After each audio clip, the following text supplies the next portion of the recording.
BioKid. Hello kids! Today, we'll be talking about the respiratory system. You see kids, the respiratory system is a system that shows us how oxygen enters our body and how carbon dioxide leaves our body. I know these words are strange to you, but oxygen, also known as O2, is the air we breathe in. And carbon dioxide is the air we breathe out. It's also called CO2. So, moving on. I want to show you something. How about we take a journey to space? To where it all begins. You ready? Grab your bags, put on your shoes, and let's go! Wow!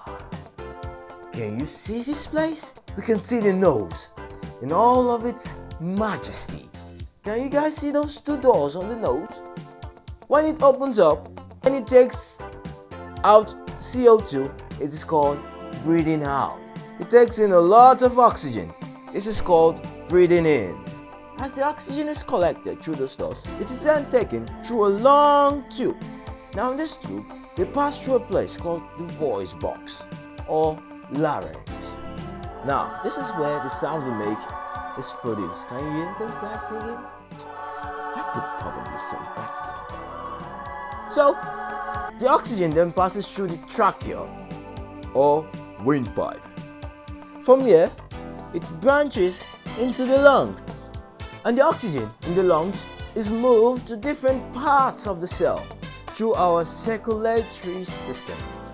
And after the oxygen is used up in the cell, it is turned to CO2, carbon dioxide. So, the CO2, carbon dioxide, is then taken back to the lungs. Also through the circulatory system, it is then taken up the tube and kicked down the nose. And the cycle